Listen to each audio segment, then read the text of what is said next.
I'm Ted Pike, and this is my wife, Alin. Today, a foreign government, Israel, operates the most powerful lobby in Congress. This is AIPAC, the American Israel Public Affairs Committee. Through control of Congress, Israel demands and gets nearly $5 billion annually. No elected official dares criticize Israel for fear the Jewish lobby will accuse him of anti-Semitism, the kiss of death for any politician. The president also knows what Israel wants, Israel gets. To act otherwise is political suicide. The mass media, founded and controlled primarily by Jews, manipulates the spigot of information out of which heartland America drinks. The message of this contaminated source is, if you criticize Israel, you are anti-Semitic. Be safe. Keep your head down, or you are fair game for being knocked off by the Zionist shooting gallery. As a result, our president and elected officials are slaves to political correctness when it comes to Jews and Israel. They cannot seriously criticize Israel, especially as the source of Mideast strife and terrorism. They cannot suggest an end of aid to Israel. They cannot even protest Zionist control of Congress. You ever get the feeling that everything in America is completely fucked up? You know that feeling that the whole country is like 1 inch away from saying, that's it, forget it. Let's see, Hey, twist around. Now look, here's a house full of bees.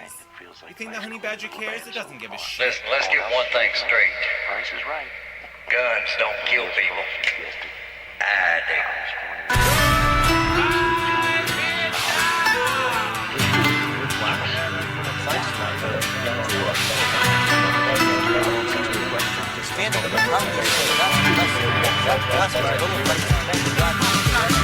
I've got a chance to say I'm proud of it, and I'm not proud of it. I'm scared, but I will never.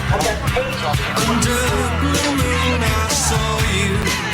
So soon you'll take me up in your arms, too late to beg you or cancel it, though I know it must be the killing time. You run out of time for sure, so that's not impossible.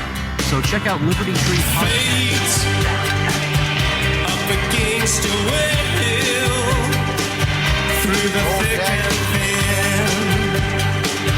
He will wait until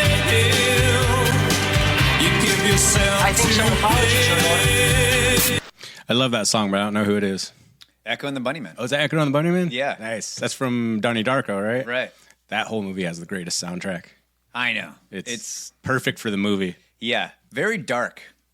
And lately I've been thinking about dark things being maybe not as good for you as not as benign as I thought. Mm-hmm.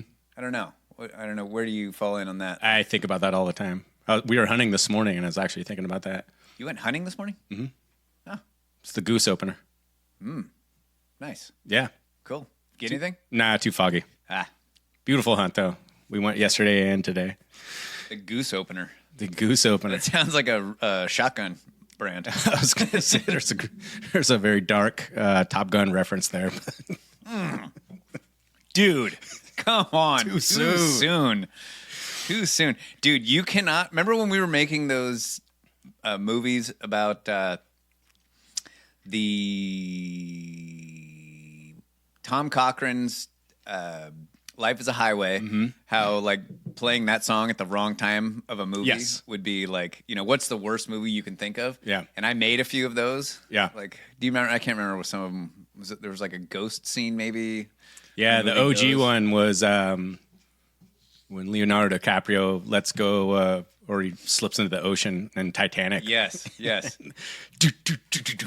I made one of when Goose dies in Top Gun, and I was just like, it's too much.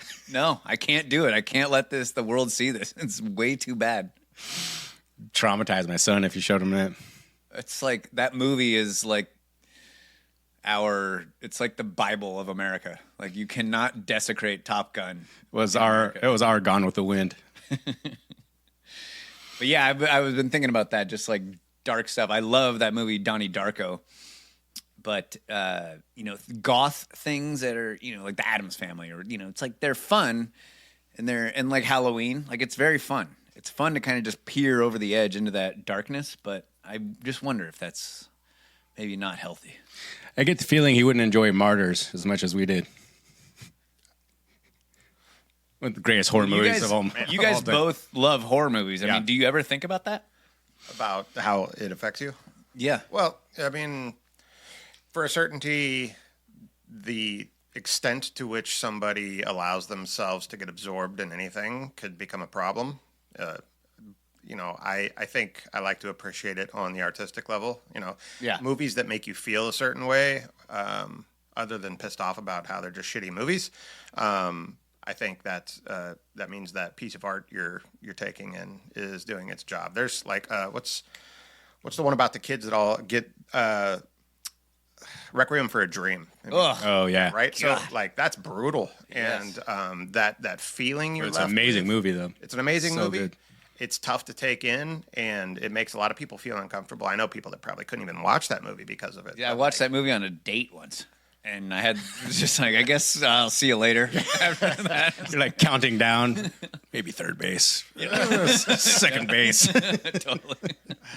Yeah, but like that's truly Strike a piece three. of art where you're like they're getting their message across because you're fully like feeling what you're supposed to feel per the artist's hand, so to speak. Yeah, I definitely get that part of it, and I appreciate that too. But it's more like just like the effect on my subconscious or my soul, just to be kind of exposed to that. I get way I think more. that's why I never actually like watching horror movies and stuff. I always was afraid of like protecting my soul from like really like a little child. That's valid. Like there's a ton of death on the internet, and I don't look for that stuff. I can't even watch skateboarding videos because like I can't handle Or watching seeing those. someone blow out their knee. Oh, dude. Oh God, it's the worst. Yeah, but if you put on like an action, I watched this action film last night that was recommended to me. It was like over the top violence to the point where it's like comical. Like, Yes. by design, they designed it to be over the top violence where it is like hilarious. The main character takes like toad venom towards the end of the movie and goes like on a killing spree. It's freaking hilarious. I like it. I think for the same kind of reasons. There's like an escapism element to it, and when you kind of go into that realm, there's this detachment. Because I love over the top gore and crazy horror movies. I have ever since I was a little kid. But I can't watch someone like break their ankle. If I know it's real, I'm like, dude, I can't handle stuff. Like, I don't want to see someone getting This hurt. stuff right here, this on the offensive jazz, like way more soul crushing because this is actually happening in these kind of things. Like, Yeah, I can't watch this stuff. super brutal. I see it over there. I'm not watching. So I've been walking around in the mornings in the dark through my neighborhood and neighboring neighborhoods. Yeah, I read about you on Next Door. It's funny. There's not many people out there with me. But the thoughts that go through my head, because there's no stimulation. You can't see anything. There's no cars driving by. There's no people to be annoyed with. And I started thinking a lot lately about telling the truth and lying. The difference, and why you teach your kids to always tell the truth. And the way that's popped into my head is that I walked past. So my next door neighbor passed away, and he left his house he has a Jeep in the driveway and truck and all these things, and he has two shitty kids that kicked his girlfriend out of the house and wouldn't even let her go in to get her hearing aids, Jeez. her passport, her cell phone. Like, Wow. brutal shit. Anyway, so I see this Jeep there, and I was like, I should steal their Jeep, and we could take it up to Trinity, and it would be a rad Just hunting leave it vehicle. up there? Yeah. Yeah. And so I started going through like the process in my head of how do you steal it, and get away with it, right? So steal it in the middle of the night. No one's really living there. Throw it on our trailer and just drive immediately all the way up there. Dump it on someone's property up there. Maybe, and then I was like, well, you got the plates on it. So if we're going from your parents' house up to Buck Mountain, you got to drive on the road. Right. And at this point, it'll be reported stolen. So how do you deal with that? You're like, well, you could paint it for one. Just rattle camouflage. That's a common thing to do for hunting vehicles. And then what do you do about the license plates? Like, you could change the license plates, but you'd have to maybe steal someone else's plates, and then which would be reported stolen. Yes, or you could fabricate, a new license plate, maybe like change a couple numbers. You could maybe figure out a way. And so I just kept going through this process, and it's like, well, every single step of the way, you're going to do something that's not foolproof. Yeah. And the reason that it's not foolproof is because it's a lie. Mm-hmm. And a lie it cannot stand. Yeah. And there's something like there where the truth will set you free, because the truth is it's pure. Mm-hmm. There's no challenging it. It is the truth. A lie, you have to build other lies on top of those lies, and you have to constantly be building this really complicated network to hold up that. As that the one advice lie. goes, if you always tell the truth, you never have to remember anything. Right. It's like, all I know is what actually happened. So I thought about Jordan Peterson. If you could play that clip, Jake. He was on that show where they do the. He sits in the middle of the circle, and the college kids go and challenge him, right? And did you watch any of that? No, I think I've heard someone else talking about it, though. Okay. That's the first thing that popped in my head when you brought it up. Okay, because he just absolutely shit the bed in this debate.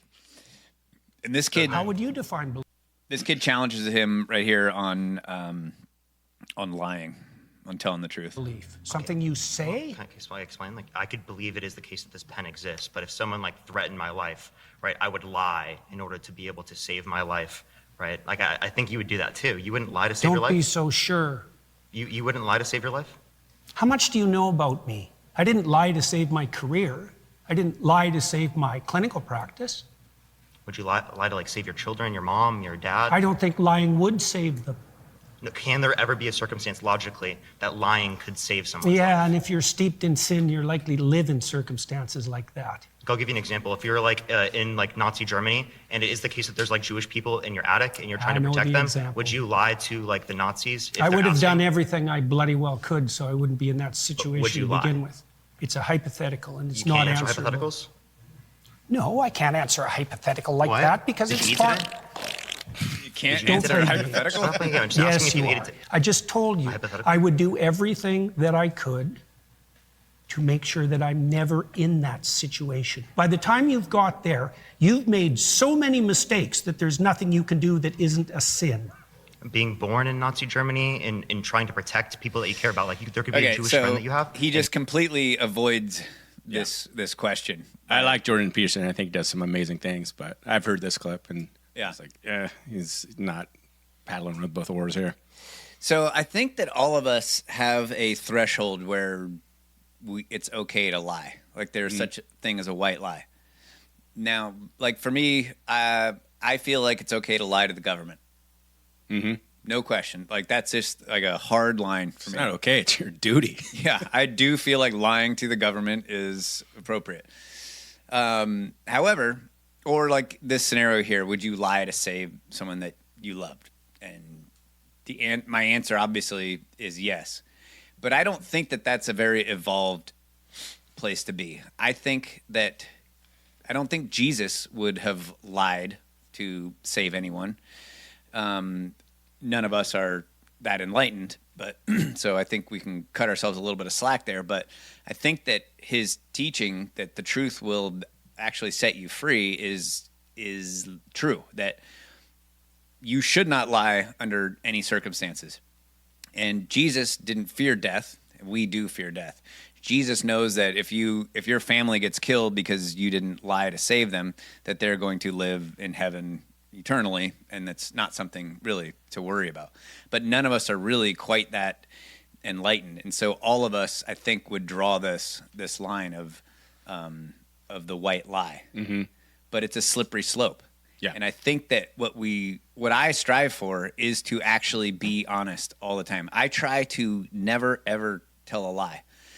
I try that, and I slip up sometimes, and it's always something stupid. Like someone will say, have you seen that movie? Whatever. And I'm like, yeah, I've seen that. And then you haven't. I'm like, in my head. I'm like, why the fuck did you just say that you saw that movie?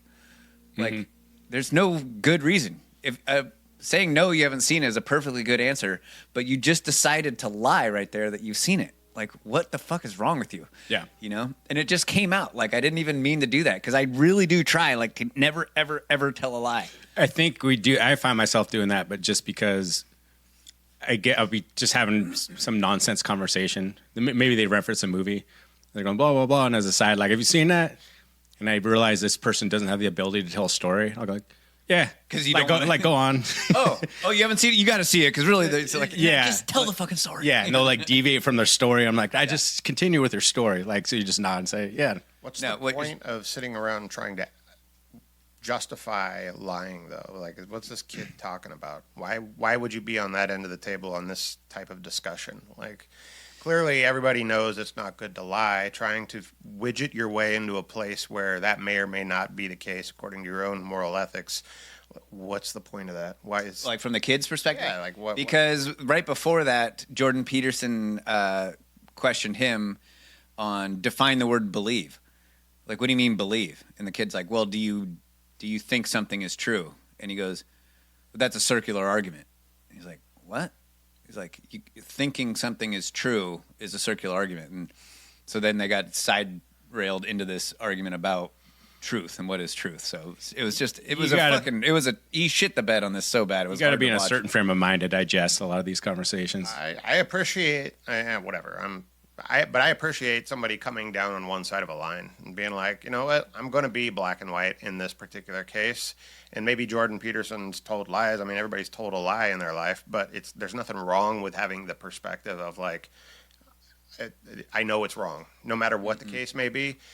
Whatever the context was that put me in this place where I have to lie about it, I fucked up prior. And now I have to lie. Yeah, I mean, I know it's wrong, but I got to do it that anyway. Position. Yeah. I don't see that he shit the bed personally in that case. He's coming down on one side of an opinion, or on a topic, and it's an ethics question, and he knows that there's a right answer according to him, anyways. And but he couldn't articulate that. All he could do was try to like wiggle out of the question, and he should have just said exactly what you just said. In my opinion, because obviously everyone knows that you either would tell a lie or you absolutely wouldn't. And to say that, well, you shouldn't have gotten yourself into that concentration camp in the first place is kind of like, that's not really. That kind of echoes the fire chief of Malibu. I was thinking the same thing when we were watching that. If you're waiting for someone to carry you out of a fire, you shouldn't have got yourself in that position in the first place. Right? That's not what I want my fire chief to be saying to me. Right. What was the time of the recording of the video in the intro? What was the date on that? Changing the subject. Based on what they're wearing, I was going to say early 90s. Yeah, isn't that crazy? How that intro? Yeah, I think was 87. Oh, was it? Is Ted Pike his name? I believe. Yeah. It's Reverend, I guess. Yeah, right around there. 87, I think, is when he came to prominence. Doesn't it look like it could have been in the 60s? Like, isn't it crazy how old media? Like, looks so goddamn old. If we watch something from early 2000s, it's just like, what? Oh, I recently rewatched. I didn't have a TV. I had no media or anything until the age of probably 25. You move out of your parents' house. You're like, I can't afford a TV, and there's no cell phones or anything like that. So there's this huge gap where I just don't know anything. Right. And so, but all the movies that I saw after that, I consider like kind of newer. And one of my favorite movies from that time was 28 Days Later. Remember that one? Good one. And it popped up on, like, I walked by a TV. I was like, oh, it's 28 Days Later. Looked totally like antiquated, like kind of fuzzy, like VHS quality. I was like, holy shit, I kind of thought that was a newer movie.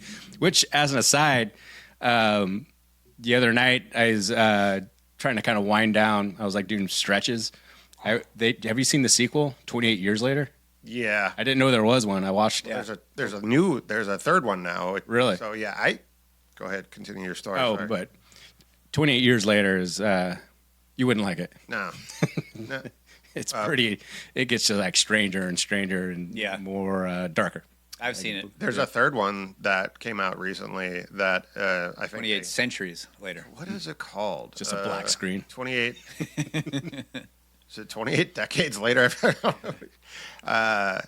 So the second one is called 28 months later, right? I think it's 28. I think it's 28. Is it 28? No, it's 28 days, isn't it? The first one's 28 days. I think this. All right. There's 28 days, 28 years, and then whatever the third one The is. second one is in 28. This is gripping. Yeah, the second one's 28 weeks later, and the third one is 28 years later. Oh. Next.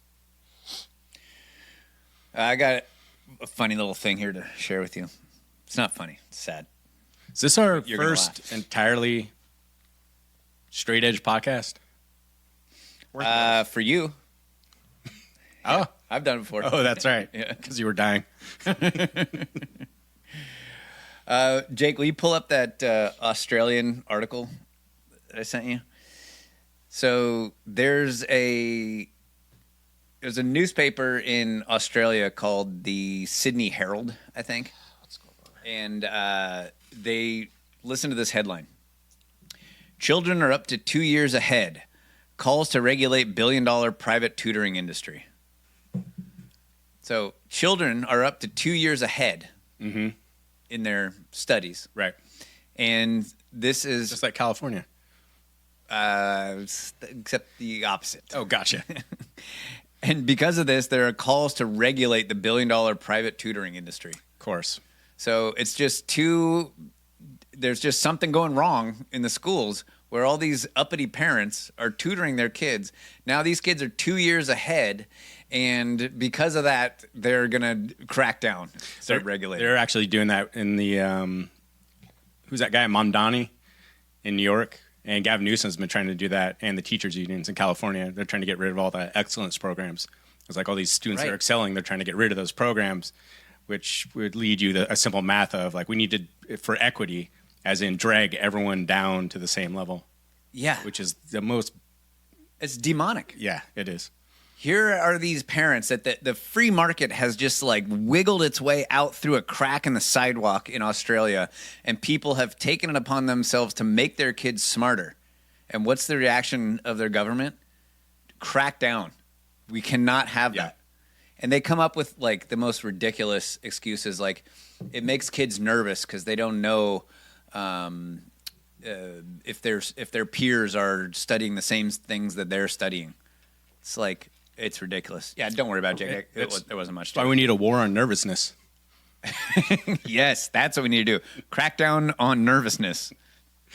So I found this story. I think you'll love this because it tells you everything you need to know about like centralized control. The artist, also known as socialism. Mm-hmm. And this was definitely made me think of what do they say about socialism? We say like we've tried that over and over and over. It's never been tried correctly. Right. Yeah, we've never done it right. I've never done it. If I was doing it, it would all work perfectly. Right. Every single time. And of course, then you get what about Denmark? Again, Denmark is not a socialist country. They have a high welfare state, but they have a very free market and very strong private property rights. Less regulated than the U.S., by the way, when you look at those stats. I like responding to the Sweden answer. What about Sweden? Say, tell me what I'll give you Sweden if you could tell me what the minimum wage is in Sweden. No, can't forget. Guess what? They don't have one. So much so. Remember when Bernie Sanders came out and said, like, look, we need to look at the socialist models of like Denmark, and the prime minister, whatever from Denmark comes out like, we're not a socialist country. Stop calling us that. Right. So, speaking of schools, Sweden has complete school choice. Right. And excellent outcomes in education. But I found this article, and it kind of goes back to something we were talking a lot about in hunting up north in the Emerald Triangle. Now, so we grew up in a place, just as background, that is basically famous for growing lots of weed. Mm-hmm. Every person I knew growing up was in the industry. Their parents were in the industry. Some of my teachers were in the industry. Yeah. And now the reason why they did this is so they could make a lot of money. Right. Now, because we're having this discussion while we're hunting, what is our current understanding, I don't need stats or anything, but of the industry now, money-wise? Well, it's totally tanking. The bottom's fallen out of it. Weed is down to like $200 a pound right now. Yeah, I think in college, because I sold weed in college, which was the easiest job I ever had because my roommate and his friends smoked it all. They bought it all, and I just left it in a sock drawer. I was like, take as much you want, leave the money on the other side. And at the end of the month, I'm like, thank you. Never had to lift a finger. Honest roommates you had. He was one of the greatest roommates I've ever had. Mike, shout out. So if I came to you and said, hey, why don't you come in with me and we're going to invest in this large-scale, huge dispensary operation, your answer would probably be no. Because you like to make a lot of money. Right. Now, so San Francisco, and all of its wisdom, they recently decided to jump in on this new cash crop. And they were going to issue a one-time permit to open this large-scale dispensary in the Haight-Ashbury area, district, whatever you want to call it, in San Francisco. Now, for those of you not in California, Haight-Ashbury was like the hub of the Summer of Love. Yeah, the hippie movement. Not the Summer of Love, from Nancy Pelosi, also known as the George Floyd riots, but the actual Summer of Love in 1969. And it's still kind of an icon of San Francisco. Yeah, right? It's a shithole, but people have fond memories of it. Yeah. Also the hub of the CIA's MK Ultra programs, right. where they tried to achieve mind control through LSD and CIA-connected musicians, and also tried to come up with a Manchurian candidate, but not talking about that today. Now, San Francisco, they decided to issue this permit for this large dispensary, and it's immediately understood that this permit would yield who it went to millions and millions of dollars, which I will explain a little bit later. Because at first glance, you would think of, I'm going to grant you a restaurant permit. Are you guaranteed just all kinds of income, millions of dollars? No, entirely depends on how you are going to operate that. But for some reason, I'm going to issue this permit, and wink, there's millions of dollars coming your way, so whoever gets this permit. I'll explain that in a second. Now, because of this, I don't know how they came to understand this, all the big-time movers and shakers in California were trying to get this permit. Like, everyone was trying to get it. Everyone understood that, like, dude, this is a full-on cash cow, just getting the permit. And they also made calls, whoever gets this permit, I will buy it off you for $2.3 million or whatever. So they had to go, San Francisco had to go, we need to figure out who will get this permit. And they started floating around ideas. So they said, like, why don't we have, we could do like some kind of, like a lottery, for example. And they said, like, no, we can't do a lottery. It's too easy to rig. Someone connected will get the permit and all this stuff. And then San Francisco goes, okay, first off, let's eliminate some of these people that want this permit. And they said, we're going to release the permit based on equity standards that we will let you know what those are going to be here in a little bit. Mm-hmm. And so they go, okay, the person will get this permit. That won't be rigged. That's not just going to go to some well-connected We're just person. getting started. Wait, what? They're giving them the permit and a bunch of money? No, I'll explain the money part in a second. All right. This is just the permit. Okay. I They really open want to know up about a huge dispensary in Haight Street. Bubbly water. So they decided to release the permit based on someone that was disproportionately affected by the war on drugs, which is interesting when you read the article, because what they failed to mention is the war on drugs came in large part, at least we know it in its current form, from the 1994 Omnibus Crime Bill with Joe Biden and avowed segregationist Strom Thurmond that disproportionately jailed people that use crack cocaine because that was seen as a black person's drug as opposed to white cocaine, Freudian slip, because that was a white person's drug. So like, okay, so we're going to take someone. So basically what we're saying is based on the color of your skin, that's who's going to get this. Or someone the same crack cocaine that the CIA dumped on the ghettos in totally different California. Stuff. Totally different. Dude, that Iran-Contra is not going to fund itself. So they opened up the permit process. They're like, lottery, that's too easy to rig. They're like, well, if we're going to do this based on equity standards, we could do some kind of a grievance hierarchy. Like, how badly were you, you know what I mean, affected by the war on drugs. Like, well, And affected is kind of right. What does affected mean? Right. Like you were thrown in jail for dealing drugs? That's my point. You're going like, okay, like how do we decide that? It's a little too loosey-goosey. It sounds like it could be manipulated. So they do this. They decide this is how you're going to get this permit. Is we're going to announce when we release the application process, first one to fill it out gets it. Hold on. That would mean the person that could do it the fastest would get it. Yes. Which, doesn't that reward, isn't that more of a meritocracy? Shouldn't it be the last person to turn it in? One would think. Right? I mean, if we're going to be going with the most affected person, the person who has brain damage from all the drugs that they were surrounded by would be the last person to turn in. I think it should be the last person. Okay. Is there an email? Was there an email address? Or so type shit, delete. Back, shit. So all these people that want this permit, which there are still a lot, are claiming different ways they were disproportionately affected by the war on drugs, are now figuring out ways, and we can cut this out, Jake, I don't want to blow you up, but you get the sweetest camp spot in Yosemite every year. Okay, never mind. So they figure out ways like, okay, we can hire a bunch of people, all have the browser open as soon as that, immediately. They're hiring tech people to like write software programs to like generate this application that will like automatically put it, all kinds of stuff. It's worth a lot of money, right? And so the guy that was awarded the permit open the first legal dispensary in Haight-Ashbury. He ended up pocketing millions of dollars, but then the dispensary immediately went under and eventually went fully bankrupt. Okay? So, as to what I was saying in the very beginning, didn't even see it coming. Who is jumping into the weed game in 2024, 2025? Very fast typers. And how did you make so much money?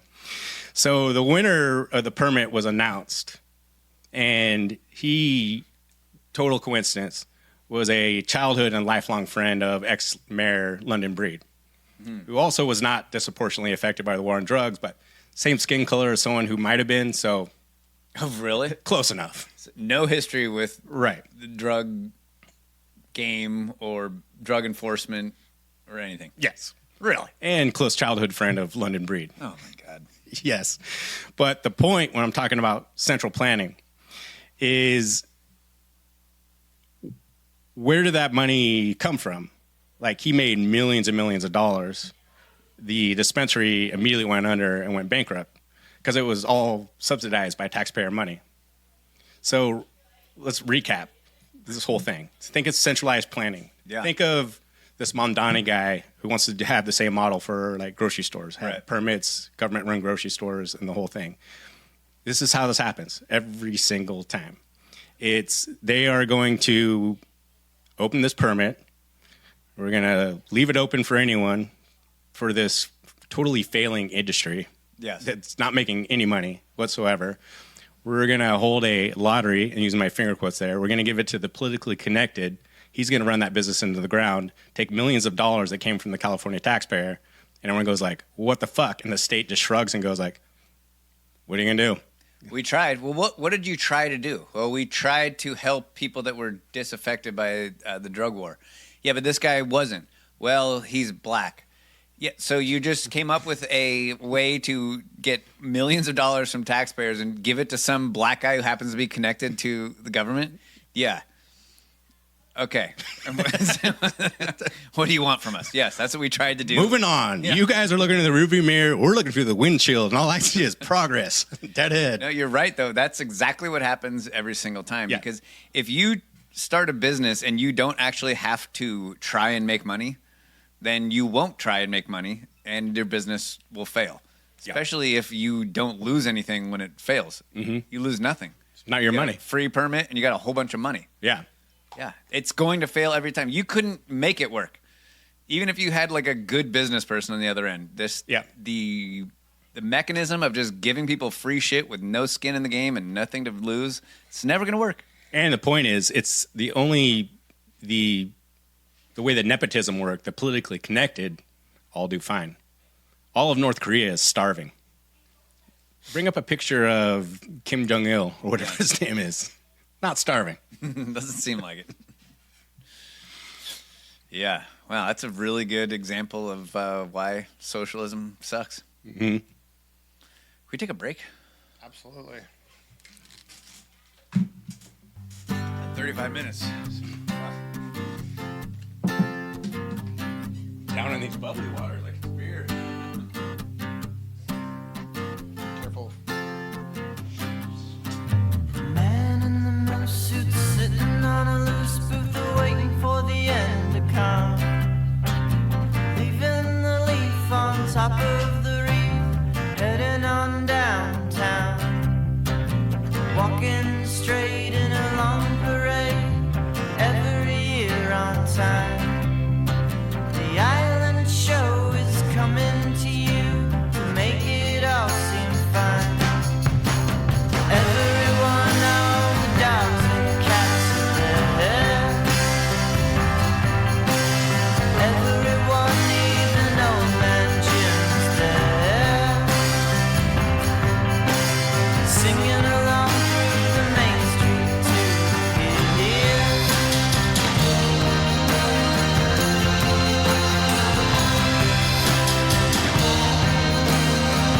We did steaks again in the pizza oven. Oh, cool. Yeah. Yeah, every time you bring that up, I get closer and closer to building another pizza oven. Yeah. So stop bringing it up. I don't want to take on that project. Get the uni and just build a brick facade around it. That's not a bad idea. Total time saver. Yeah. That's a good Not idea. laying the bricks, but when you're done with it. No, you just stack the bricks. Yeah. Just pile them up. Pile of bricks and an uni under it. That's a good idea. I shit the bed on the white slice. I had added the genius of the white slice, which is an East Coast thing. This is just olive oil, garlic, and 2 kinds of cheese. Yeah, everybody knows because you told us all about it. Okay, good. Last spot. Well, every time I tell someone here, they never heard of it, and they don't listen to the podcast. The look is like, you're bringing this up again? Is its simplicity, and I added pepperoni to it because everything's better with pepperoni. No, yeah, fucked it up. Yep. So remember the other day we were out at the range, and our buddy brought up that he saw an article on rainwater being unsafe. So apparently a study came out, says, this is from Vice magazine, rainwater everywhere now considered too toxic for safe consumption, study finds. Mm-hmm.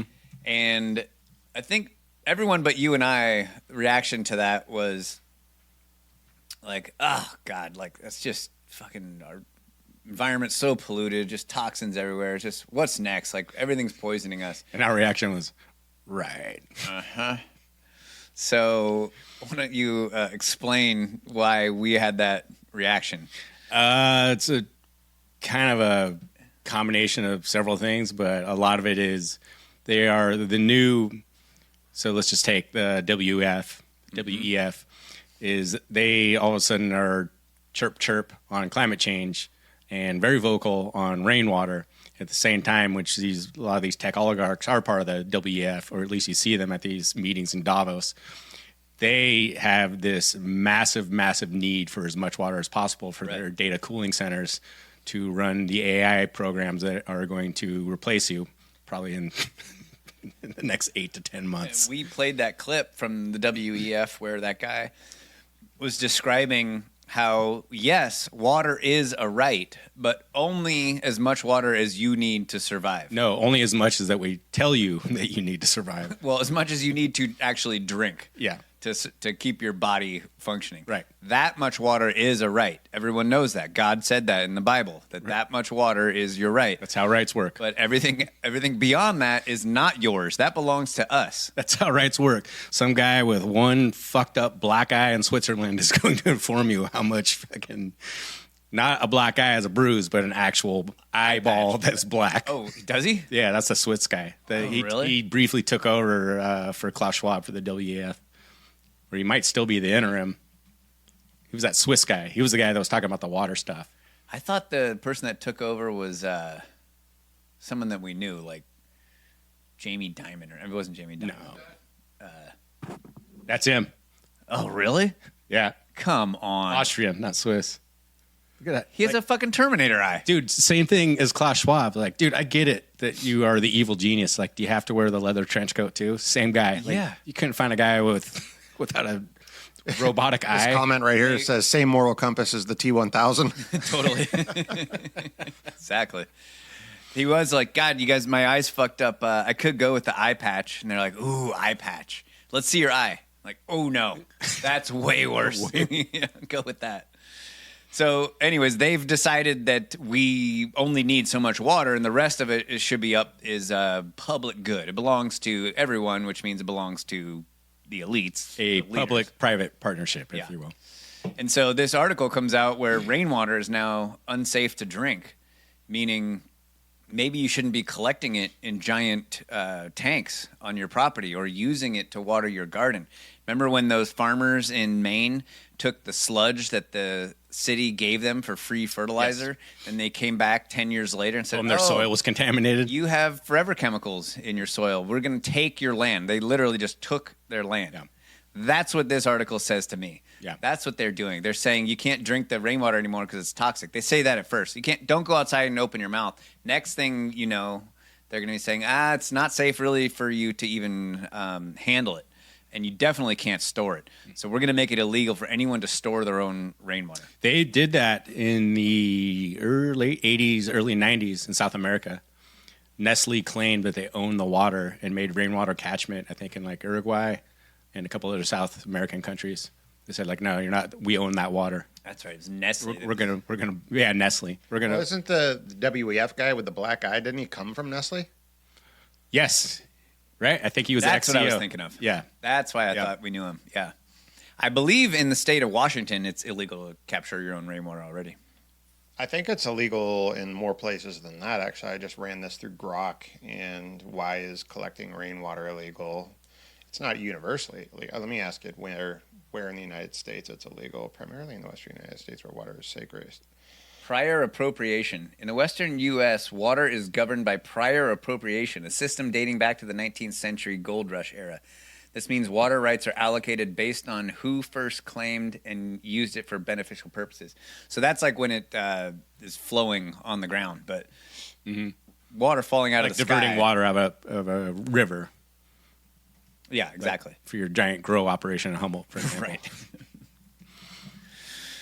So anyways, yeah, I thought that was worth mentioning. Like, keep your eyes peeled. They're going to probably make collecting rainwater illegal because they need that water to cool data centers so they can lock us in a digital prison like they are doing currently in England.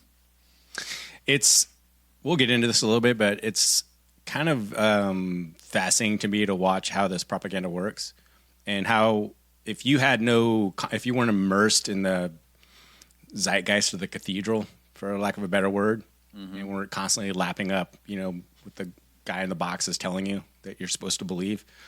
If you were to tell someone that, I'm going to go to your house, I'm going to put a letter on your door.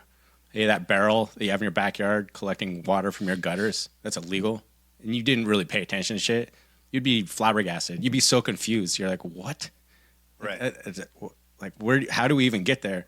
But if you're in this slow gradient where you just believe these things and you take it in every little thing, and which I want to talk about today, like how, because I have been just fascinated by how people's minds kind of get to that point. Right. And I've figured it out. Well, this is good. This is a step, right? Saying that the water's unsafe. Yeah. That kind of brings people's guard down a little bit. Right. Like, oh, well, it is unsafe. I guess, kind of makes sense. Right. But it's not unsafe, people, by the way. They're wrong about that. It's not unsafe. So it's probably safer than it has been in 100 years. So we drink what? We have to have water. The water out of the tap. Drink beer. So I can't drink the water that falls from the sky. I'm drinking water from where? The tap? The hose. Tap? That's where the good stuff was back when I was a kid. Yeah. Well, we'll see. I love the Gen X memes of it's the various ones of like, here's your generation that grew up on hose bib water. Yeah. It's a bunch of like jacked kids like doing pull-ups and stuff. There's always something good about the taste of it coming out of the hose. I don't know. That rubber or something about it that just kind of metallic, like just tasted like high end, like minerals or something. Tasted like summer. I was working at a job once. I was outside and I filled up my water bottle from the spigot outside, and the client ran outside. He's like, "What are you doing?" I was like, "I'm filling up my water bottle." He's like, "You don't want to drink that?" I'm like, "Why?" He goes, "You don't know what crawled up that spigot?" No. Yeah. And I was like, I had never thought about that. And then like 20 minutes later, I'm like, fuck, what did crawl up that spigot? A potato bug. Oh, God. Yeah, that's the worst of the worst. Dude, I thought he was going to say, that's our gray water. Oh. Pull the diaper out of your mouth. Ah! So after a week, when we got back from that hunting trip, and this gave me some kind of thoughts. I had been thinking about while I was hunting, because I've always told you I'm like kind of super interested in the psychology of how people get to where they are. Because we did a couple of episodes on the cognitive firewall. Yeah. I was like, why? I was like, I don't understand why some people are so resistant to like conspiracy theories. I'm using my quotes there because they turn out to not be conspiracy theories the majority of the time. And well, it's a theory that a conspiracy happened. Right. And it turned out to be correct. So yes, it was a conspiracy theory and it was proved correct. Why the derogatory tone always? So we were talking about the rainwater example of like, if you just kind of pulled someone out of society, you know, maybe they lived in the woods or whatever for a couple of years, and they didn't experience this slow burn of like propaganda over and over and over. They weren't taking in all the noise like every day of like how you just slowly break people down where they're willing to accept pretty much anything, because they don't come right out and blurt, we need this water for our cooling centers. Like it's a build to that takes multiple years, like, you know, or to get, you know, to go to someone in, I don't know, whatever year and tell them the most hyperbolic thing about climate change. They're gonna be like, this is the most insane thing I've ever heard. You know what you need is, because I'm being taught in school there's an ice age coming, and you're telling me that this is happening. You could get to the point where you could tell people that we need that water for the cooling centers, and they'd be okay with that if they loved their digital prison, right? And they knew that and a lot of people do. They do, and they will, and they like. Jake played that clip of the people in China that were talking about how they thought the social credit score was a good thing. You know, like, well, we need to make sure people behave. Yeah. We need something to keep us in check. Like, those people are there. They're like, we want that. Yeah, they listen to Larry Ellison from Oracle talk about, like, hey, if everyone knows they're being watched, they're going to behave a lot better. I'm like, that's just not the world that I want to live in. That's just the creepiest thing. Yeah. Dude, we could play all those things back to back. Thousands of people in the audience going like, yeah. You know what's funny about that Chinese thing? Like, they talked about a perfect score was 950, and like the low score was, I can't remember, like 500, I think. And so all those people that they were interviewing presumably had high scores. Yeah. Like, I'd like to hear from the people that have a 500 score. Like, do they love this system? Not a fan. Not a fan.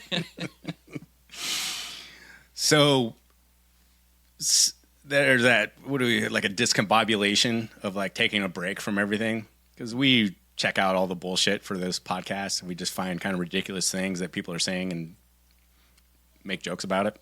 But the first thing, my re-entry into orbit, or my recompression back into society, is I pulled up a TikTok video of a young woman, and she was informing the internet that she was 12 weeks pregnant, and she's holding up a bottle of Tylenol. She goes, "I'm going to take this Tylenol while I still can." I was like, my first reaction was confusion. She's pregnant. Yes. Okay. And she's taking Tylenol while she still can. Okay. And she had the very smug, smirking, angry-eyed someone that I experienced the entire world through the prism of politics. That was the kind of vibe I was getting through this person. And I was thinking about, so I saw that, I'm like, okay, this must be a thing that happened while I was gone. Yeah. Now I'm in. Like, now I want to figure out what this, I could probably guess with frightening degree, like what it would have been. But let's fact check myself. I was right, by the way. And it made me think about how like the brain like constructs a framework that where institutions at this point can just throw out almost anything and people will just willingly accept it. These are the people that don't employ the skeptic brain, that just everything that, Jake, what do you call it? The man in the box, head box? The voice over the speaker, just anything that comes the voice over to the your speaker. Ears that comes through a speaker. Thinking of Man in the Box, the Alice in Chains song. Man in the gray suit. Man in the gray suit. And you think about some of the narratives that are like plopped out there, and for, I don't want to give ourselves credit, but for the people that I'm skeptical of everything, I'm not going to believe anything on its face. And you see stuff when you're kind of standing outside of this kind of circus tent, and it's amazing to see what people just kind of accept, even though like it's completely incongruent with like some kind of plausible reality. So like an example, we didn't have Secret Service up there because the roof was sloped, and a certain percentage of the population goes like, right. And we're going like, number one, all roofs are sloped. Otherwise, it's not a roof unless there's a parapet, which there wasn't. Number two, you had Secret Service on all the other roofs, which were sloped. Like, I'm not saying I've cracked the case here, but I'm not believing what you say after that, I guess is what I'm saying. And so this person had all, the markings of TDS, I guess you could say, because everything does at this point. I mean, I'm like, okay, my guess is that Trump said something bad about Tylenol, and as a reaction, Orange Man said this, so I'm going to make a video of myself eating a bunch of Tylenol for no reason on TikTok. Which is such a narcissistic thing to do. Right. And like, oh, me, look at me rebelling. I'm going to come up with this thing to rebel against, and so you can all watch me eat Tylenol. Yes. And on his face, before you go like, okay, you have no context, and you've been in the woods for a week, you're like, I'm looking at this video going like, what is going on here? Is it safe for pregnant women to eat Tylenol? No, that's the. This is the thing is some sort of study came out that says Tylenol or ibuprofen or something like that has been found to be closely in pregnant women is bringing autism. It's causing autism. I can pull something up on this to the point where Mikey Musumeci won a grappling match the other day, and the running joke is that he's only good because he's like pretty autistic. He basically came out after he won the match and said, "I'd like to say thanks to my supplement provider Tylenol." Pull that up long. Nice. He's not that autistic. We might have a runner-up for funniest guy in jiu-jitsu. There's a quick aside, but Craig Jones and Mikey had a debate recently, and in the middle of the debate, Craig Jones started asking him questions that were from an autism test. It was pretty good. Nice. No one's funnier than Craig Jones. Quick aside. But this got me thinking about the cognitive firewall, and I'll kind of connect it, but because I'm kind of more understanding the personality behind the person who sits staunchly behind this cognitive firewall. Do you remember we were talking about the cognitive firewall? Mm-hmm. Do you remember like roughly what it was? I did like a kind of a redneck version of it. Mm-hmm. Basically, it's this kind of fortress that people build that they don't let certain ideas or narratives breach that, and they kind of sit behind it, and it's just them behind the wall with the voice over the speaker. Right. Now, this exists to varying degrees, obviously, and once you understand this, and I did some reading on it, it's basically like a self-created like defense mechanism. It's used to regulate their perception of reality, so that only certain, like nothing gets through that doesn't challenge like what they've been told that they are supposed to believe. Does that make sense? Yeah. Okay. Sorry for the. I was going to say that as a Kamala Harris word salad, but it was a complete sentence and he used correct grammar. So there's a ahead of the curve here. And you're not drinking wine. Cognitive firewall is a conceptual framework and set of strategies designed to protect human thought and decision making from manipulation, misinformation, and cognitive hacking. Mm-hmm. I thought you made that up. I thought I did too, and I didn't find that article, but I found another one that wasn't. They didn't call it a cognitive firewall. They called it cognitive suppression. This is by a guy. Firewall much. It's crazy that these terms have to be created in order to to create a term to describe just what's literally just critical thinking. Yes. Totally. That's the first thing I thought when I was reading this. Friggin' believable. Yeah. So the thing that they're supposed to teach kids how to do. Yes. But they don't. What we were taught in first and second grade, or by our parents before we even went to school. Yeah. Like now they do. It's almost become an industry trying to figure out why people don't have this skill set. Yeah. Which is terrifying to me, but amusing to watch. And it helps explain a lot of the people that I come in contact with. Now I realize that we kind of exist on the fringe. You know what I mean? You can't just plop right into the Mountain Dew conspiracy. You know what I mean? You gotta like kind of lead people up to that. Warm up to that one. Yes. So this guy breaks it into 5 steps, just like the head box. This is the anatomy of cognitive suppression in 5 steps. Now, they're kind of in succession. So think about like step 1 is my front line, back. The fifth one is the one closest to the person behind it. Mm-hmm. And think about people we know or interactions that you've had and how this kind of operates. Is that making sense? Mm-hmm. Okay, so number 1 is the selective erasure of thought, which they call the seamless dissolution of disruptive thoughts. They call this the oblivion mesh. And the way this works is like before I can even compartmentalize subversive ideas into like some kind of palatable form, your brain just goes, nope, this is that first one. Like I'm shutting you down. Like you're trying to tell me about something and I'm like, I got a good idea of who you are and what you're into, and it's just like you're the teacher from Charlie Brown. As in to say, like, what you are saying is nowhere near what I already think. So we are done with this conversation. Step 1. Step 2, the dulling of perception. They call this the neural varnish. Wait, what was that term again? Which one? The number 1? No, after oblivion. You literally just said it. The something perception? The dulling of perception. Oh, okay. Is step 2. They call this the neural varnish. And if your brain cannot hit like the immediate eject button, what it does is it lacquers over like anything you're saying, so it just becomes. So something's gotten through the mesh, and now you have to. The mesh failed. Something got through. Right. Now you need to get out the lacquer. Yes. Okay. Lacquer it over. So everything is kind of obfuscated, and so you're going to sit down and tell me about the bees and the Earth's axis and all this. Now, step 1, step 1 for me to perceive what you're saying. I can't have step 1 of the cognitive firewall. I have to seriously entertain what you're saying. Now, for you, give me the rough rundown. Maybe because I haven't given you enough information. I'm just talking about bees. I haven't given you the information that like triggers the shutdown part, right? So we're just talking about bees. Okay, I'm in. Yeah. And now I start telling you that bees have been acting erratically, which hive collapse. Yeah, I've heard of that. You know, bees use geomagnetic fields to navigate.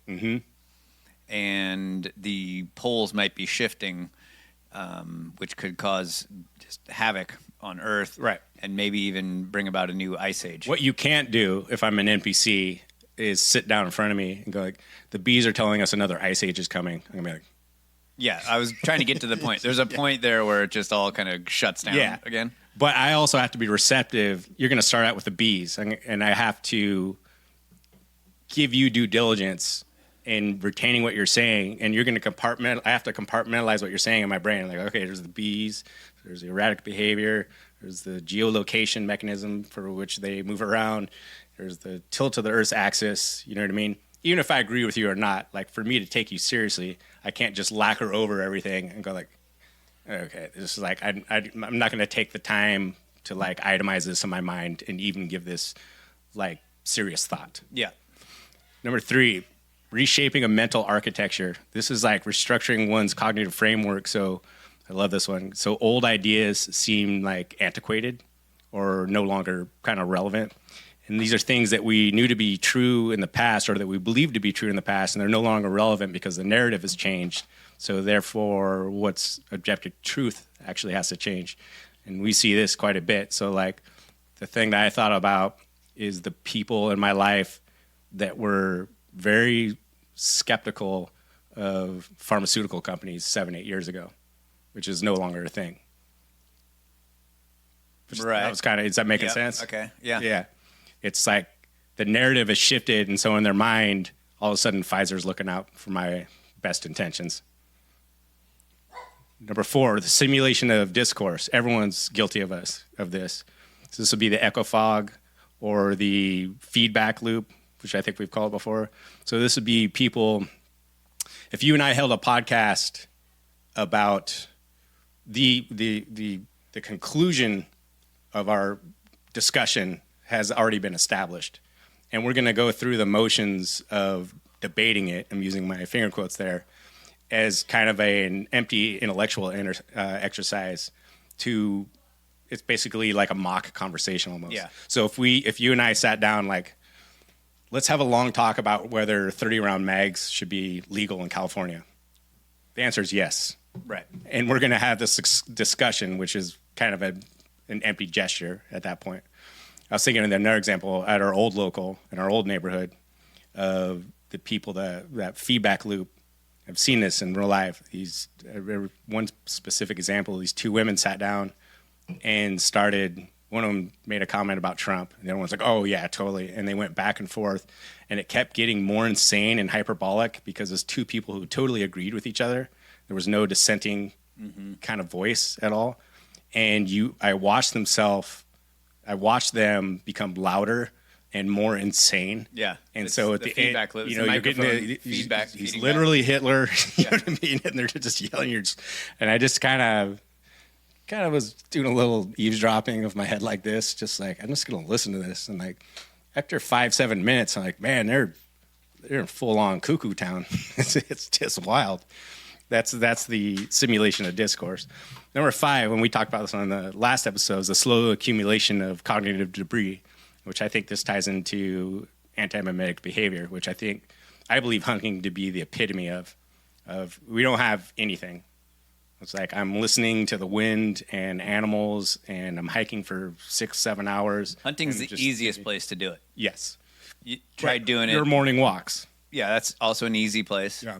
The trick is to be able to do it when you're like actually talking with someone or driving your car or interacting with people. Like to still just be letting your mind be empty. That's like some Buddhist shit. I've developed the technique where someone can actually be talking to me and I'm not taking anything in. All I see is their lips moving. I practice that a lot with my wife, actually, because it's my own peace of mind. Yes, I've seen her Facebook. They call this the perceptual silt. It's when the mind is overloaded with so much like irrelevant or conflicting information. Its ability to process just true analysis or kind of understanding of the situation is overloaded by just sheer volume of noise. I used to call this the static, like 8-10 years ago. I was like, and that's just, we're being overloaded with bullshit constantly. And I think this is done intentionally. And I think the way that it kind of operates is like you get these people, like they're not rejecting truth. They just can't see it anymore. It's like there's so much debris in their mind because they're constantly on their phone and listening to the voice on the speaker and in the feedback loop for lunch or whatever it is. It's like you can't, simple objective truth just kind of eludes them. They're not doing it intentionally. It's just like they're kind of blind to it. You know what I mean? It'd be like having a giant collage on my wall and I put a picture of you, a little 3x5.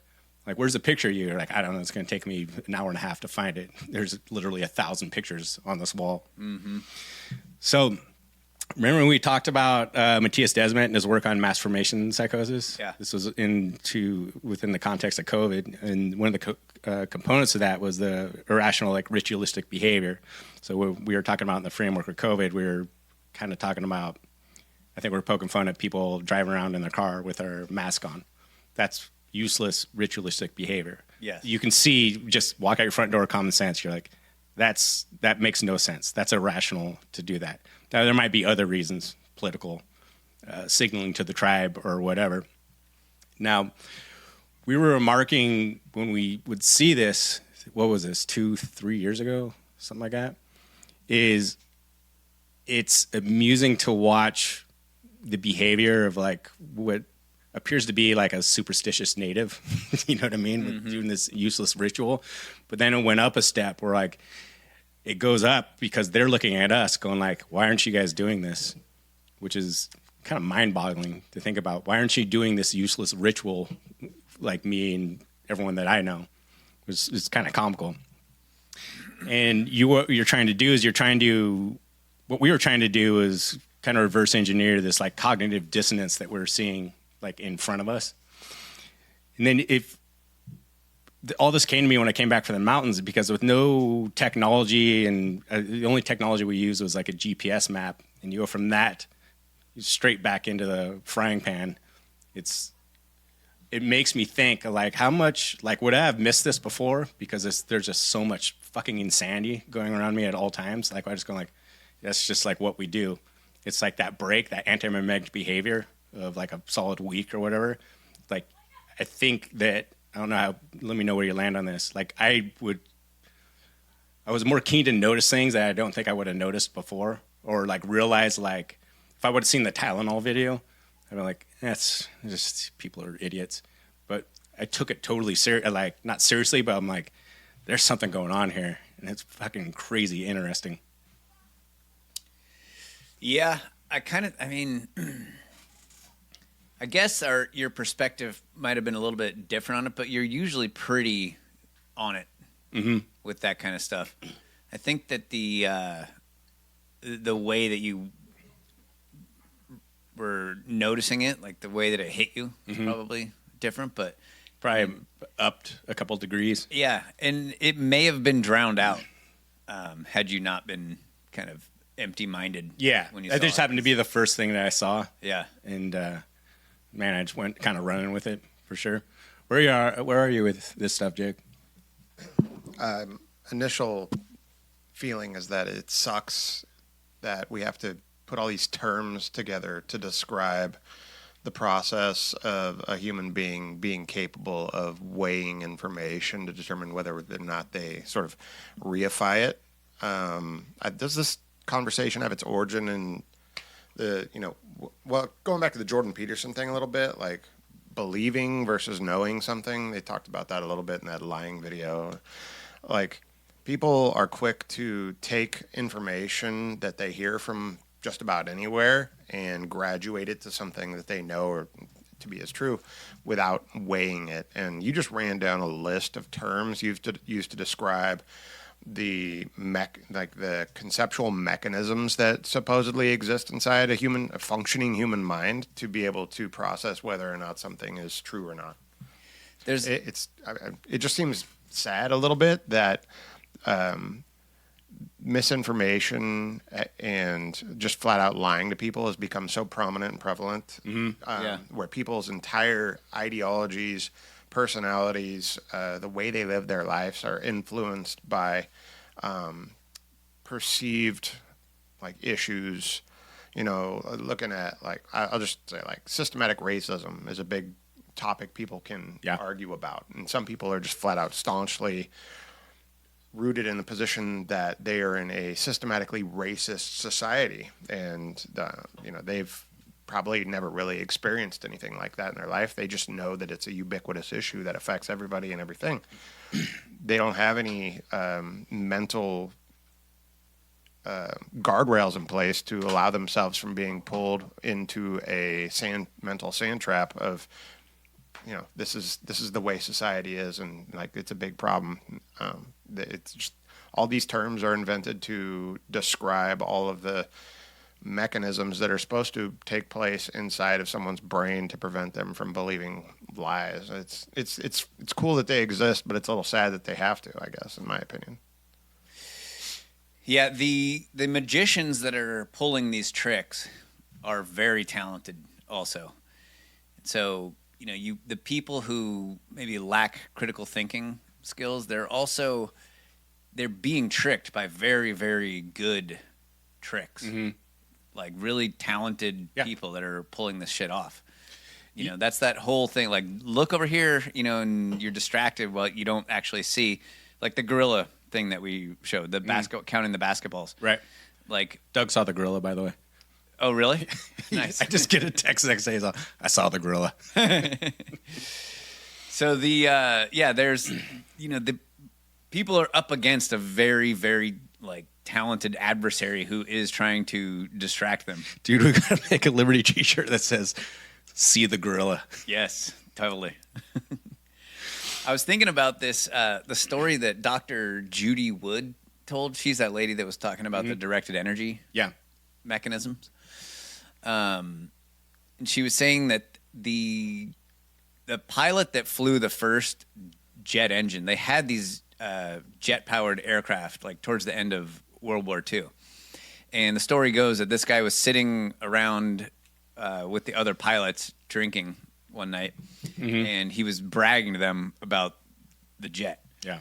And they were like, really? He's like, yeah, I have a jet that's faster than your plane, and it doesn't use propellers. And I'm like, shut up. And he spilled like the beans, right? Yeah. And the next day he was like, fuck, I probably shouldn't have said, oh, this is all like top secret shit. So he got a gorilla costume and he put on like a bowler hat and a cigar.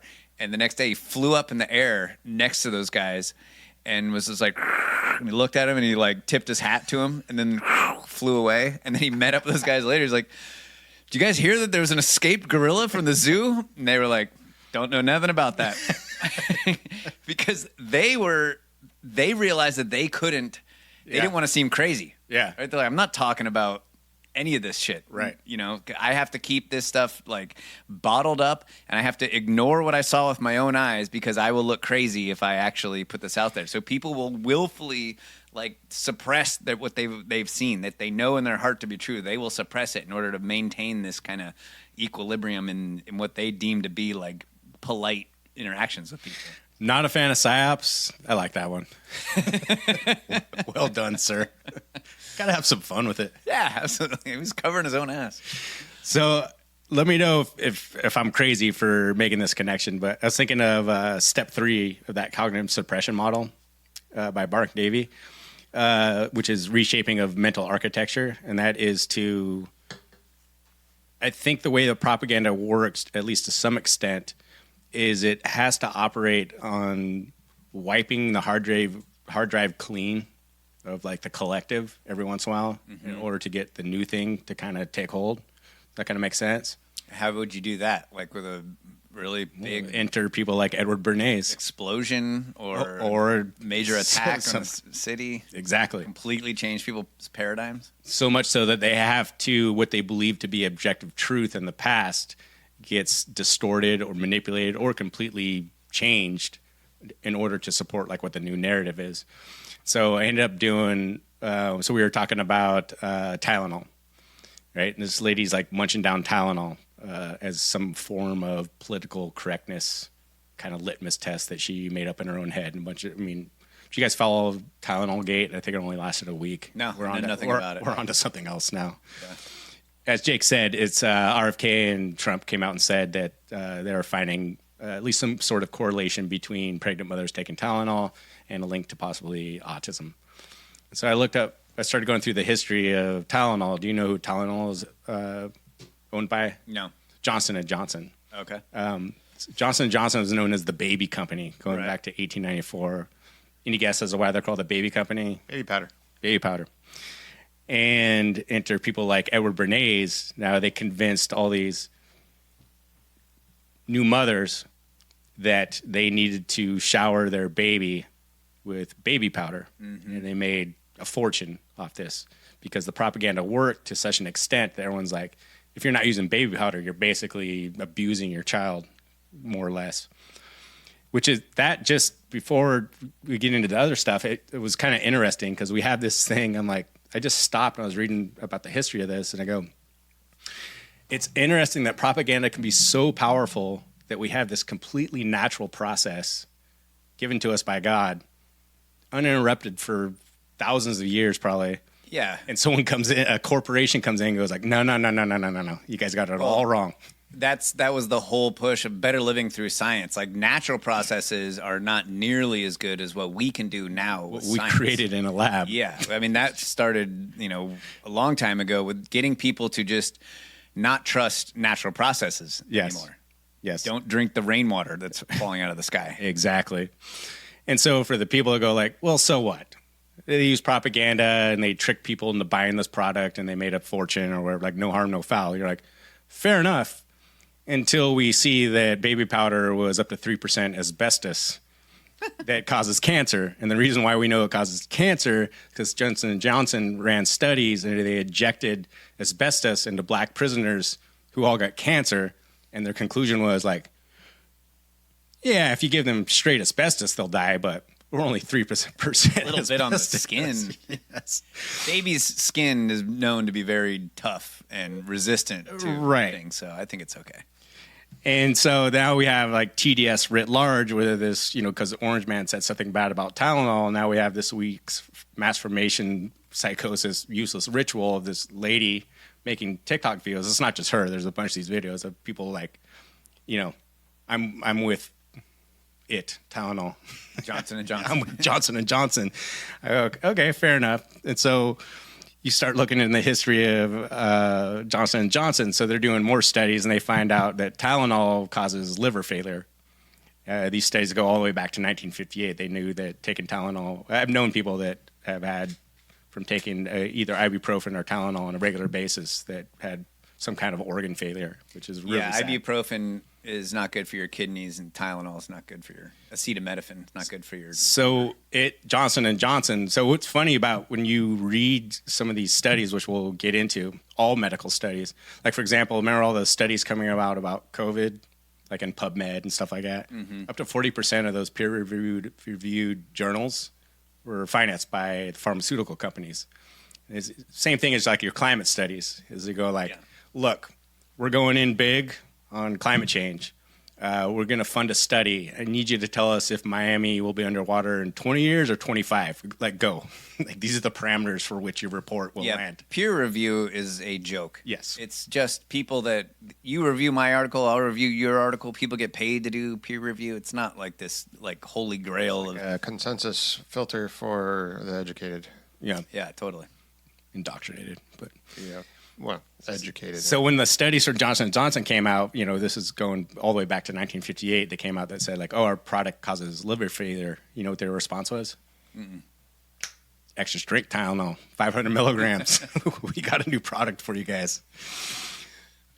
I'm not saying Big Pharma's trying to kill us, as we say. I'm just saying if they were, would it look much different than this? So, dude, I thought the TDS thing was gonna taper off. I didn't expect it to go. I got that one dead wrong. Well, it didn't taper off when he wasn't in office. I would imagine that even when he's out of office, whenever that happens after his third term, that it's not going to taper off either. It's just going to keep going. Well, Trump, but Trump's dead. We don't. Dead. Yeah, but Trump. You guys finally shot him. Yeah. Well, you finally hit him. Well, you finally hit him in a vital organ. Ow, my other foot. We'll have to put that in there. Okay. So we're sold from birth, going back to the propaganda that things like Tylenol and aspirin are totally safe. It's like, well, how do we know that? It's like, well, we look at the history of these companies, and you see, once you look into any of these big companies, that they're responsible for just complete unbridled evil, like the deaths of millions of people. I mean, multiple products. And it's just interesting that the way, I don't know if it's like mental illness or TDS or just a general, the cognitive firewall has gotten so thick, is we recently had a discussion about the alphabet agencies while we were at work. And we kind of were posing the question, and I'm like, at what point, it was like, we have this track record of this, where the CIA, FBI, Johnson & Johnson, Pfizer, Moderna, whatever, give me the big company, of just the worst evil that you can think of. I was like, at what point? So you're saying that because now we should listen to them. Now we should listen to the FBI. Now we should listen to what the FBI is saying about January 6th for some reason, where they had 275 agents on the ground. Now we should listen to the CIA, saying that we need NED and USAID. I was like, so at what point were they all good in your mind? Well, you're seeing that on the right now with absolutely the Charlie Kirk thing. Like yes. A lot of the BoomerCon right are saying we have to trust the FBI. They're doing the right work now. We have Kash Patel in there. He's doing the right thing. Yeah. Case is closed. Yeah. No need to look into Charlie Kirk's murder anymore. Right. It's like, Do you not remember like a month ago the Epstein files? Yeah. Just botching that whole thing, and now we're trusting the FBI? Yeah. We don't need to... Yeah, the cognitive firewall is not a left or right thing. It's just people that just have this inability to perceive that what they're being told might not be true. Very few things are a left or right thing. No. Or a Democrat, Republican, red, blue, whatever. Most things that matter are equally present on both, quote, sides. Yeah. Oh, yeah, for sure. Absolutely. I don't know. We always get trapped, like, talking in those terms, though. It's annoying. But when people say, what's Bayer make? They make ibuprofen? Aspirin. So, well, it's totally safe. How do you know that? Well, there's these studies published by Bayer, though. You realize that, right? Like, yeah, but, I mean, would they lie? I don't know. Is that the same Bayer made by IG Farben that took all the slave labor out of the concentration camps to make Zyklon B so you are making the gas that's going to gas you in a couple months? Same company? I think aspirin is pretty safe. I mean, aspirin is generic. Bayer is a name brand. Yeah. I think aspirin is on the list with ivermectin and penicillin as the three most like important medicines that we've ever come up with. Is ivermectin on that list? Yeah. Does it say horse-based on there? It says horse-based, yeah. Yeah, I mean, if you really want it to work, you have to get the apple-flavored horse paste off Amazon and squeeze that tube right directly into your mouth.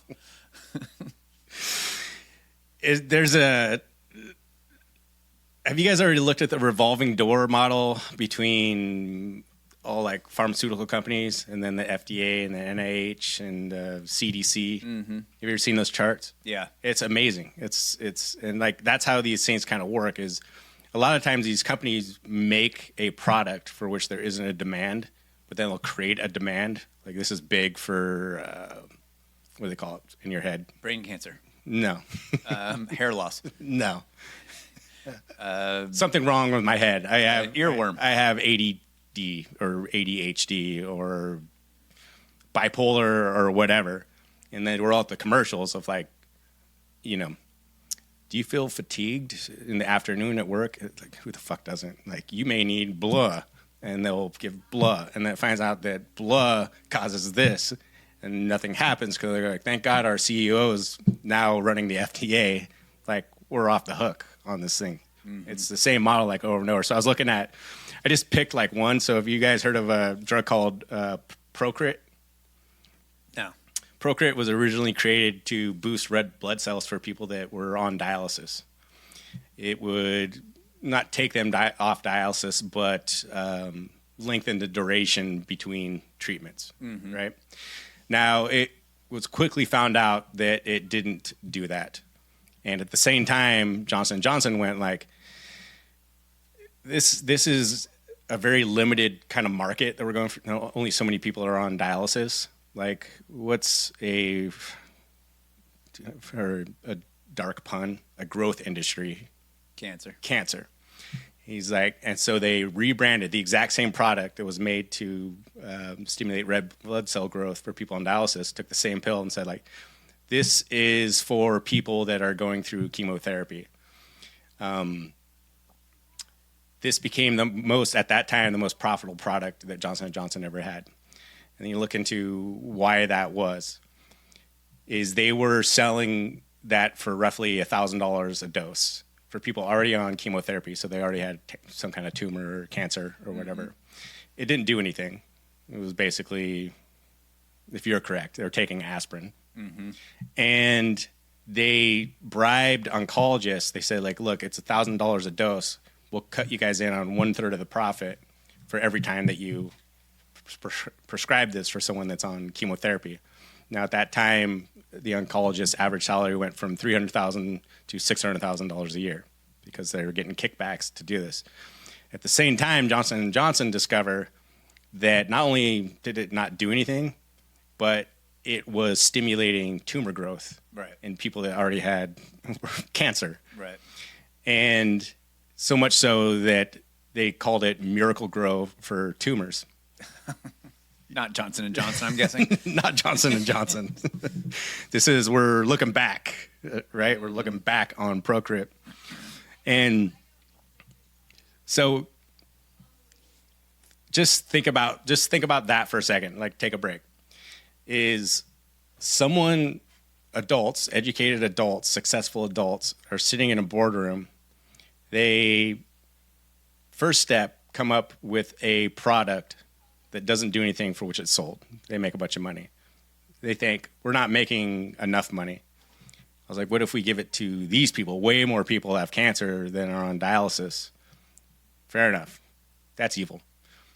Now it's stimulating the growth of the tumor in the cancer in people. And they go like, not good, but man, we're making more money than we ever have.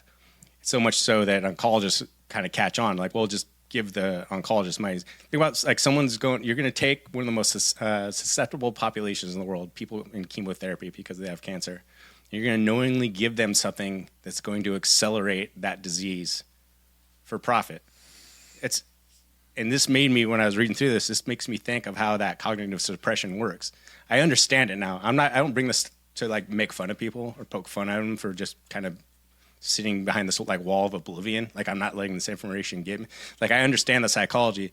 That's a level of evil that I would totally understand that someone would not want to acknowledge.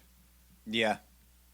That's a big part of it, is that we've said it before, like, people acknowledging this kind of stuff that we talk about, if they really did look at it critically and realize, because you were talking about what you were saying was true, yeah, it would shake them to their core.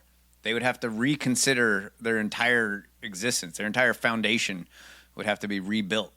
Because I thought it was interesting to bring things full circle. You're talking about the notion of like, is it bad for me to let this darkness like come in? Because this is fucking dark. I can't think of like, right. I mean, I can, unfortunately, right, because of those movies that I watched.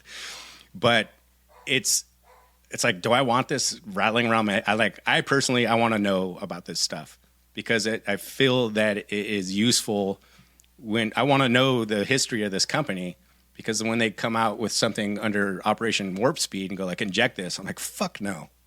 Like, fuck no. Have you looked at the history of that company? Like, no. I'm doing it. It's kind of like a self-preservation method.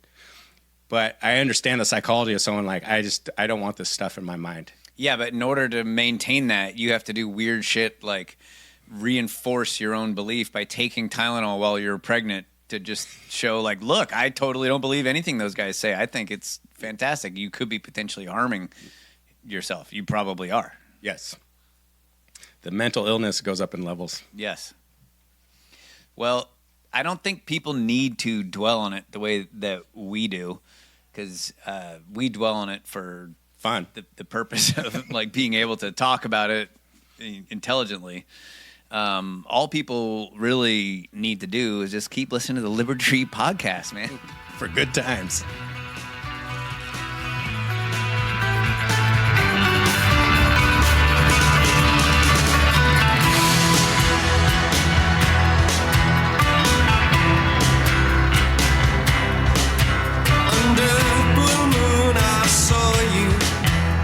Soon you'll take me up in your arms, too late to beg you or cancel it, though I know it must be killing time, unwillingly mine.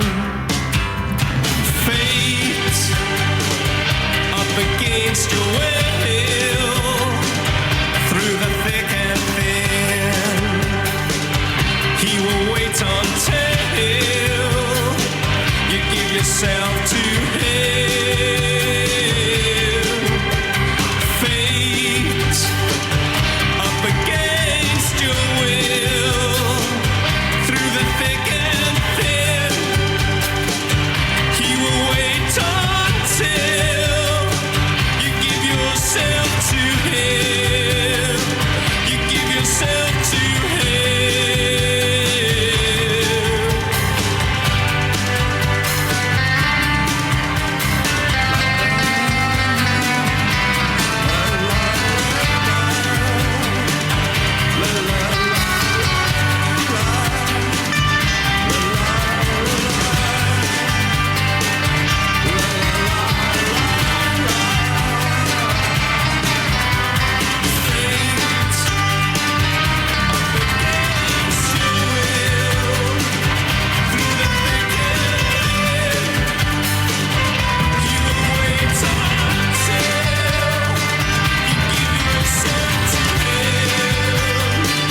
thick and thin. He will wait until